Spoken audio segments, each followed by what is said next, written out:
नमस्कार, बहुत स्वागत है आप सभी का। मैं हूं आपके साथ कमरुद्दीन खान। रायपुर से इस वक्त की बड़ी खबर। जी हां, कांग्रेस की बहुप्रतीक्षित कार्यकारिणी घोषित हो चुकी है। जी हां, रायपुर से बड़ी खबर, कांग्रेस की कार्यकारिणी घोषित हो चुकी है, जिसका इंतजार लंबे समय से किया जा रहा था। कार्यकारिणी घोषित हो चुकी है और कांग्रेस कार्यकारिणी की सूची जारी हो चुकी है। 10 उपाध्यक्षों की नियुक्ति हुई है। पीसीसी में 22 महासचिव बनाए गए, 7 कार्यकारी सदस्य बनाए गए हैं, 35 जिलाध्यक्षों की नियुक्ति की गई। राम गोपाल अग्रवाल को कोषाध्यक्ष बनाया गया।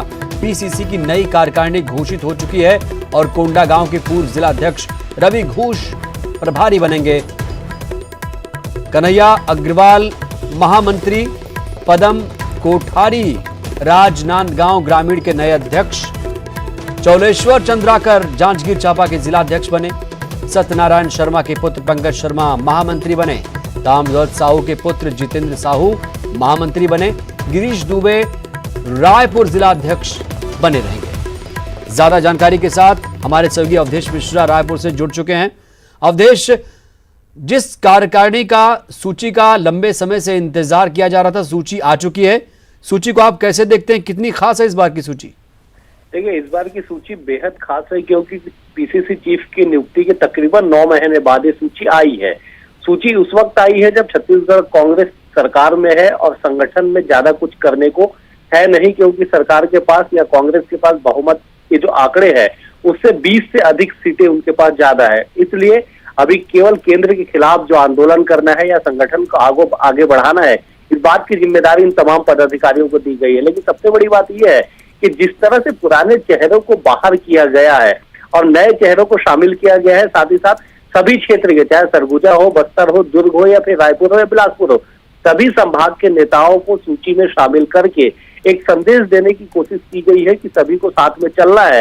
लेकिन सबसे बड़ी बात यह है कि सूची और निगम मंडल में नियुक्ति को लेके जो बार बार एक टकराव की स्थिति बन रही थी, उससे आज जो सूची जारी हुई है, इससे काफी हद तक साफ हो गया है कि जो लोग इस सूची में जगह बनाने में कामयाब नहीं हो पाए हैं, संभवतः उन्हें निगम मंडल में एडजस्ट कर दिया जाएगा, क्योंकि दर्जन भर से अधिक ऐसे नाम है जो बड़े पदों पे आसीन थे और उन्हें संभावना ये जताई जा रही थी कि संगठन के बड़े पद पे उन्हें फिर से नियुक्ति की जाएगी, उन्हें फिर से मौका मिलेगा।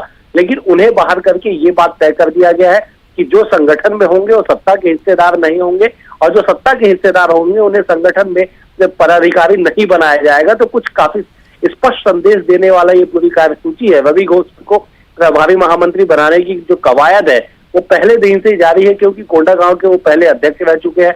मोहन मरकाम जो पीसीसी चीफ है उनके बेहद करीबी है और वो अगर प्रभारी महामंत्री की जिम्मेदारी संभालेंगे तो मतलब साफ होगा कि पीसीसी पे निचले स्तर पे जो पूरा कमांड है, जो पूरा होल्ड है, वो पीसीसी चीफ मोहन मरकाम का होगा। मुख्यमंत्री ने ट्वीट करके सभी पदाधिकारियों को बधाई दी है, नई जिम्मेदारी को बखूबी निभाने के लिए शुभकामनाएं दी है, क्योंकि कांग्रेस 15 सालों बाद सत्ता में आई है। तो ऐसे में कांग्रेस जो एक संघर्ष की पार्टी छत्तीसगढ़ में बनती नजर आ रही थी, अब उन्हें सत्ता में रह के संगठन को आगे बढ़ाना है। तो निश्चित तौर से बिल्कुल ये अच्छी बात है अवधेश की, सत्ता में रहकर संगठन में जो मजबूती होनी चाहिए, उसको, उसका स्वरूप जो बदलना चाहिए, उसको लेकर अब यहाँ एक्सरसाइज शुरू होने वाली है। बहुत बहुत शुक्रिया। तो पुराने चेहरों को बाहर किया गया, नए चेहरों को मौका, ऐसा ही कुछ स्वरूप है इस बार के संगठन का। कांग्रेस आला कमान ने मंत्री टीएस सिंहदेव को बड़ी जिम्मेदारी देते हुए राजस्थान में होने वाले राज्यसभा चुनाव में पर्यवेक्षक की जिम्मेदारी सौंप दी। टीएस सिंहदेव रणदीप सुरजेवाला के साथ आला नेताओं से चर्चा कर कांग्रेस के प्रत्याशी की जीत सुनिश्चित करने के लिए काम करेंगे।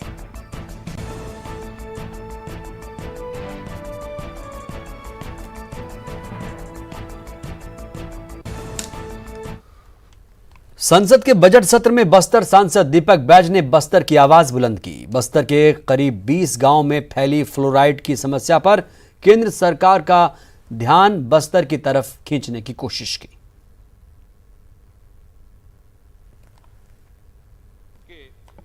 अंतर्गत ग्रामीण व आदिवासी क्षेत्र के 2 ब्लॉक आते हैं, बस्तर के बेसोली और बाकेल तथा बकावंड के छिंदगांव, गारेंगा, सतोसा, बड़े जीराकाल के लगभग 15 से 20 गांव ऐसे हैं माननीय अध्यक्ष महोदय, जो पूर्णतः फ्लोराइड युक्त गांव है और उक्त फ्लोराइड युक्त पानी पीने से वहां के ग्रामीणों के दांत, हड्डी, शरीर टेढ़ा मेढ़ा व विकलांग हो रहे हैं। इसलिए मैं केंद्र सरकार से मांग कर रहा हूं कि गंभीरता से विचार करे और शुद्ध पानी के लिए व्यवस्था। मध्य प्रदेश में चल रहे सियासी भूचाल को लेकर पूर्व सीएम रमन सिंह ने बड़ा बयान दिया। रमन सिंह ने कहा कि कमलनाथ सरकार को जाना तय है, कोई रोक नहीं सकता, चाहे कोरोना का बहाना कर ले या फिर विधानसभा स्थगित कर, मगर उन्हें बहुमत साबित करने के साथ सदन में जाना ही पड़ेगा। साथ ही यह भी कहा कि कमलनाथ सरकार के 22 विधायक अलग होने के बाद अब सरकार स्पष्ट रूप से अल्पमत में आ गई है, चाहे कोई जतन कर ले, सरकार का जाना तय है।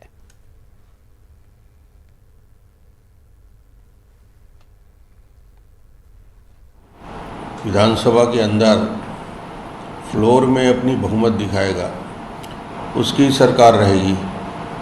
और ये स्पष्ट हो चुका है कि कमलनाथ जी की सरकार 22 विधायक के जाने के बाद स्पष्ट रूप से अल्पमत में आ गई है। बहाना कोरोना का करें, बहाना और कुछ करें, विधानसभा को स्थगित करें, मगर अंततः इनको फ्लोर में जाना ही पड़ेगा।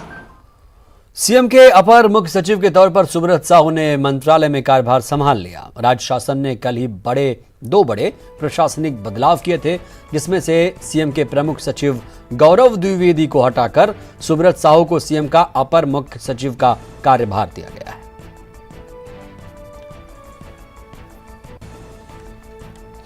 कोरोना के खौफ और जारी एडवाइजरी का पालन करते हुए छत्तीसगढ़ बीजेपी ने अपनी 3 बैठकें स्थगित कर दी। 20 से 25 मार्च के बीच जिला से लेकर प्रदेश स्तर पर होने वाली बैठकों को बीजेपी ने आगामी 31 मार्च तक के लिए स्थगित कर दिया। पूर्व सीएम रमन सिंह ने कहा कि बचाव ही सुरक्षा है और यही मूल मंत्र है, जिसको मानते हुए हमने बैठकें स्थगित कर दी हैं। बता दें कि बीजेपी 26 और 28 मार्च को अपने जनप्रतिनिधियों का सम्मान भी करने वाली थी, उसे भी आगामी निर्देश तक स्थगित करने का फैसला लिया गया है। तो फिलहाल 31 तारीख तक सिर्फ सावधानीवश रोक दिया जाए, ताकि इसका विस्तार होने में मदद ना मिले और लोग ज़्यादा से ज़्यादा अपने परिवेश में ही काम करें, व्यापक रूप से भीड़ भाड़ वाली जगह में ना जाएं। ये सुरक्षात्मक कदम है। कोरोना वायरस को लेकर जारी की गई एडवाइजरी के चलते कर्मचारियों ने महंगाई भत्ते को लेकर किया जाने वाला प्रदर्शन भी स्थगित कर दिया। इसकी जगह हर जिले में 5 कर्मचारियों का प्रतिनिधि मंडल कलेक्टर को मुख्यमंत्री के नाम ज्ञापन सौंपेगा। केंद्रीय कर्मचारियों का भत्ता 17 से बढ़ाकर 21% होने और मध्य प्रदेश के कर्मचारियों को 12 से बढ़कर 17% महंगाई भत्ता मिलने पर खुद को उपेक्षित महसूस कर रहे हैं। को 21% महंगाई भत्ता, मध्य प्रदेश के कर्मचारियों को 17% महंगाई भत्ता, छत्तीसगढ़ का कर्मचारी क्या बिगाड़ा है कि उसको 12% महंगाई भत्ता दोगे? जब बाजार एक है, महंगाई एक है, प्राइस इंडेक्स एक है, तो प्रदेश के कर्मचारियों की इतनी उपेक्षा नहीं होनी चाहिए। 24 मार्च से शुरू हो रहे चैत्र नवरात्रि पर कोरोना का असर दिखाई दे रहा है। कोरोना के खौफ से जहां प्रदेश का सबसे बड़े डोंगरगढ़ मेला स्थगित कर दिया गया, वहीं रायपुर के महामाया मंदिर में अगरबत्ती जलाने पर प्रतिबंध लगा दिया गया। मंदिर के मुख्य पुजारी की माने तो आगामी नवरात्र में मंदिर में कई तरह के जतन किए गए हैं, जिसमें अगरबत्ती नहीं जलाने समेत आरती के समय भी श्रद्धालुओं को दर्शन की व्यवस्था प्रमुख रूप से शामिल है। हर नवरात्रि में जो सांस्कृतिक कार्यक्रम होते थे, जस भजन आदि का आयोजन होता था, उसको कैंसिल कर दिया गया है और मंदिर परिसर में कहीं श्रद्धालुओं की भीड़ ज़्यादा इकट्ठी लंबे समय तक न हो, उसको ध्यान रखते हुए लगातार उनके चलते रहने की सुविधा, आरती स्तुति के समय भी उनको श्रद्धालुओं को दर्शन मिलता रहे और आगे बढ़ते रहें। उनके साथ में भी कल हमारे मंदिर ट्रस्ट के द्वारा निर्णय लिया गया है कि मंदिर परिसर में अगरबत्ती न जलाएं, उससे धुआं फैलता है जो एक हानिकारक धुआं होता है। उसके जगह पे मंदिर में कपूर जलाएं, कंडा जलाएं और धूप इत्यादि जलाएं। ये सुविधा बरती गई है। जगह जगह पर हाथ पैर धोने के लिए पानी की व्यवस्था की गई है। इस तरह श्रद्धालुओं की व्यवस्था नवरात्रि पर्व में किया जा रहा है। तो कोरोना वायरस को लेकर स्वास्थ्य विभाग द्वारा जारी की गई एडवाइजरी को ध्यान में रखते हुए रायपुर कलेक्टर द्वारा भले ही स्कूल, कॉलेज और सिनेमा घरों को बंद करने के निर्देश दिए गए हों, लेकिन कलेक्टर साहब अपने ही दफ्तर में ही कर्मचारियों के लिए सुरक्षा के इंतजामात करना शायद भूल गए। न्यूज़ 18 ने जब रायपुर कलेक्ट्रेट की पड़ताल की तब यहां कोई कर्मचारी मास्क पहना नजर नहीं आया और ना ही हाथ धोने के लिए हैंड वॉश और सैनिटाइजर की व्यवस्था देखने को मिली। ऐसे में यहां काम करने वाले कर्मचारियों को कोरोना का खौफ सता रहा है। परिसर में इस वक्त हम मौजूद हैं और यहाँ कर्मचारियों के दफ्तर में किस तरह का माहौल है ये हम आपको दिखा देते हैं कि सुरक्षा की जो व्यवस्था है वो ज़िला प्रशासन द्वारा यहाँ कर्मचारियों के लिए नहीं की गई है। भले ही एक तरह से एडवाइज़री यहाँ पर जारी कर दी गई थी, लेकिन बावजूद इसके अगर हम सरकारी दफ्तरों का हाल देखते हैं तो तमाम कर्मचारी एक साथ एक ही कमरे में इतने सारे कर्मचारी आपको नज़र आएंगे, लेकिन उस तरह की कोई मास्क की व्यवस्था यहाँ पर आपको दिखाई नहीं देगी, सैनिटाइज़र की व्यवस्था नहीं दिखाई देगी, हैंड वॉश यहाँ पर नहीं रखे गए। तो किस तरह से कर्मचारियों में कोरोना को लेकर के खौफ है और अभी काफ़ी लोगों से मिलना जुलना भी होता है। हमारे साथ कर्मचारी नेता हैं विजय झा, उनसे जानते हैं। आप बताइए कि अभी एडवाइजरी जारी कर दी गई है कोरोना वायरस के संक्रमण को लेकर के, एक साथ इतने सारे कर्मचारी यहाँ पर काम कर रहे हैं, लगातार कलेक्ट्रेट परिसर में लोगों का आना जाना रहता है, कितने कर्मचारी अपनी सुरक्षा को लेकर के दहशत में? पूरे छत्तीसगढ़ राज्य के अधिकारी कर्मचारी अपने आप को असहाय और असुरक्षित महसूस कर रहे हैं। छत्तीसगढ़ राज्य में कर्मचारी अधिकारियों के बीच में एक बड़ा भेदभाव की नीति स्पष्ट नज़र आ रही है। मंत्रालय में कोई पब्लिक अंदर नहीं जाएगा, वहाँ प्रतिबंधित है। स्कूल बंद हो गए, स्कूल के शिक्षकों की छुट्टी हो गई, तमाम टाकीज़ वगैरह सब बंद हो गए। सरकारी कार्यालय, कलेक्टर कार्यालय हो या मंत्रालय हो, यहाँ 500 कर्मचारी अधिकारी एक साथ काम करते हैं और कम से कम 1000 लोग मिलने आते हैं। ये दुर्भाग्य है कि राज्य शासन के जिम्मेदार अधिकारी खुद मीटिंग ले रहे हैं, सचिव राजस्व विभाग, संचालक राजस्व विभाग, और कुल मिलाकर के यहाँ कोई सुरक्षा नहीं है। दिया तले अंधेरे वाली बात यहाँ पर कही जाती है, कोरोना वायरस को लेकर के जन जागरूकता की बात कही जाती है, लेकिन जब तक सरकारी कर्मचारियों को सुविधाएं नहीं मिलेंगी, उनकी मांगें नहीं सुनी जाएंगी, तब तक आप कैसे उम्मीद कर सकते हैं कि आम जनता इसको लेकर के जागरूक होगी। कैमरा पर्सन धर्मचंद साहू के साथ देवव्रत भगत, न्यूज़ 18 रायपुर। तो कोरोना वायरस की दहशत के बीच जगदलपुर में महिला बाल विकास विभाग सामूहिक विवाह का आयोजन कराने की तैयारी में है। दरअसल महिला बाल विकास विभाग राशि लैप्स हो जाने के डर से सामूहिक विवाह कराना चाह रही है, जबकि कोरोना को लेकर भीड़भाड़ से बचने के निर्देश जारी हैं। वहीं महिला बाल विकास विभाग की अधिकारी का कहना है कि 10-10 जोड़ों की शादी कराई जाएगी। साथ ही वर और वधू पक्ष से एक को ही शामिल होने को कहा गया है। जबकि आपको याद दिला दें कि कलेक्टर का साफ निर्देश है कि 31 मार्च तक ऐसे कार्यक्रमों को स्थगित किया जाए। इसके बावजूद यहां पर सामूहिक विवाह कराने की तैयारी है। इसमें हमारा प्रयास रहेगा कि हम छोटे छोटे बल्ब में जो है हम शादियां करवाएं, जिसमें बहुत ज़्यादा भीड़ ना हो हमारी, और खुली जगह पे हम विवाह उसमें करवाएं, जिसमें हम सभी व्यवस्थाओं के साथ जो है सामूहिक विवाह इसमें करें। वहीं कोरोना की दहशत के बीच अंबिकापुर में स्वच्छता को लेकर मितानिनों के हाथ धो अभियान की WHO ने तारीफ की। मितानी ने घूम घूम कर लोगों को हाथ धोने का तरीका और फायदे बता रही हैं। एक अधिकारी ने जब मितानिनों की इस पहल को ट्वीट किया तो WHO के डायरेक्टर जनरल डॉक्टर टेड्रोस ने इस कार्य की सराहना करते हुए महिलाओं के कार्य को रीट्वीट किया। महिलाओं के इस अभियान को देश विदेश के 282 नामचीन लोगों ने रीट्वीट किया, जबकि 1000 से ज्यादा लोगों के लाइक्स मिले हैं, जो सरगुजा के लिए एक बड़ी उपलब्धि है, बड़ी सफलता है। स्वास्थ्य मंत्री टीएस सिंहदेव ने भी इस उपलब्धि पर मितानिनों और अधिकारियों को बधाई दी।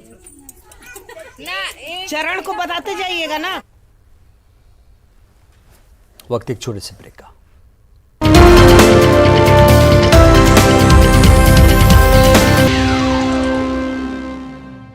ब्रेक के बाद हाजिर हूं। प्रदेश के शिक्षा मंत्री प्रेम साय सिंह टेकाम का कहना है कि 31 मार्च तक प्रदेश के सभी निजी और सरकारी स्कूलों को बंद करने के निर्देश हैं, और अगर इस बीच में कोई स्कूल संचालित करने की कोशिश करेगा तो उस पर शासन कार्रवाई करेगा।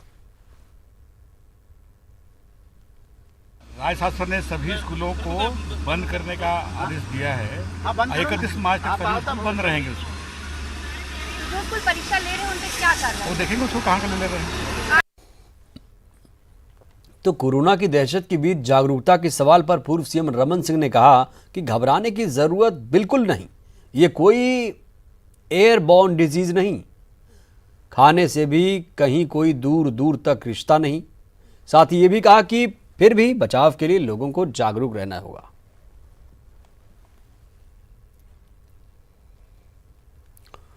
तो छत्तीसगढ़ में कोरोना वायरस के चलते शराब दुकानों को बंद किए जाने के सवाल पर स्वास्थ्य मंत्री टीएस सिंहदेव ने कहा कि महाराष्ट्र और दिल्ली में सरकार ने मॉल्स पर भी सिनेमा हॉल के जैसा प्रतिबंध लगा दिया है। शराब की दुकानों पर भी जब तक बंद करने के आदेश नहीं आते तब तक एहतियात सबको बरतनी होगी।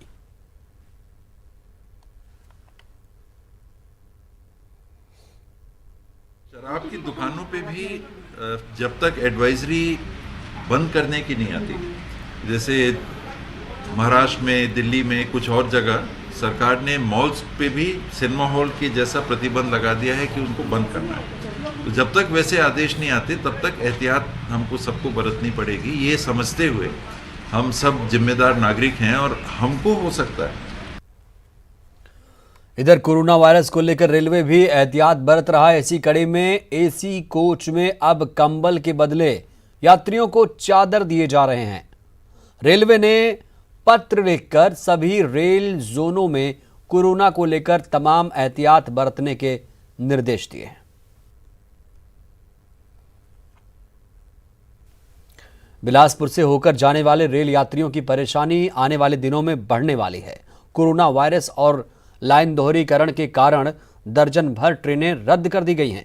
जिन ट्रेनों को रद्द किया गया है उसके कारण हावड़ा, मुंबई और विशाखापत्तनम, निजामुद्दीन जाने वाली ट्रेनें सबसे ज़्यादा प्रभावित रहेंगी। दरअसल कोरोना वायरस के प्रभाव को देखते हुए रेलवे ने हावड़ा मुंबई हावड़ा एक्सप्रेस को रद्द कर दिया। ये छत्तीसगढ़ से गुजरने वाली पहली ट्रेन होगी जिसे कोरोना वायरस के कारण रद्द किया गया। इसी तरह ईस्ट कोस्ट में संबलपुर मंडल के कोमाखान खरियार रोड स्टेशनों के बीच लाइन दोहरीकरण और कनेक्टिविटी के कारण 19 मार्च से 21 मार्च तक कई ट्रेनों को रद्द करने का फैसला रेलवे ने लिया है। स्वास्थ्य मंत्री ने यह भी कहा कि ज्यादा देर तक मास्क नहीं पहनने चाहिए, ये भी सलाह दी है। शराब से कोरोना वायरस के कीटाणु नहीं मरते, ये भी कहा, जो अफवाह फैल रही है इस पर भी जवाब दिया। इसलिए इस तरह की अफवाहों से बचने की जरूरत है।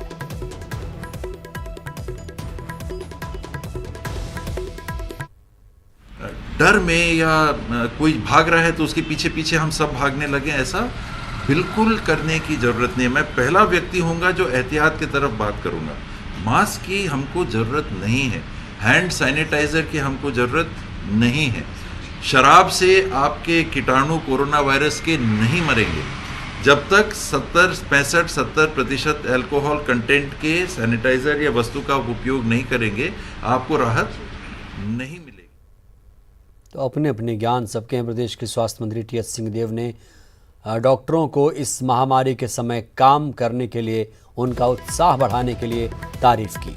कोरोना वायरस को लेकर खुद को बचाव के साथ चलने की जरूरत बताई। सार्वजनिक स्थलों पर जाने से अपने आप को बचाने की जरूरत है, कहा। मेडिकल स्टाफ के प्रति एक विशेष संवेदनशीलता की भी आवश्यकता है, जो जान के सबसे ज्यादा अपने आप को कोरोना वायरस की स्थिति में भी जन सेवा के लिए उपलब्ध करा रहे हैं। तो इनके साथ भी एक विशेष संवेदनशीलता के बर्ताव के साथ स्वयं का बचाव करते हुए हमको चलना है। बुलेटिन में इतना ही। अपना बहुत ख्याल रखें। नमस्कार।